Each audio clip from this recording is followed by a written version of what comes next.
How to cancel a friend request on Discord. Sent a friend request by mistake or just changed your mind? No stress. Today I will show you how to cancel a friend request on Discord in just a few clicks. Let's dive right in. First things first, open Discord. Log into your account on the Discord app or at discord.com. Now click on the Friends tab. Head to the Friends section by clicking the smiley face on the left sidebar. At the top, click on the Pending tab. This was all friend requests you have sent that haven't been accepted yet. Find the person whose request you want to cancel. Next to their name, click Cancel, and just like that, it's gone. They won't be notified about it, so no awkward moments. And that's it.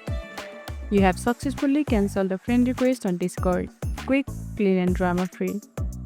If you found this tutorial helpful, don't forget to like this video, subscribe, and tap the bell icon so you never miss an update.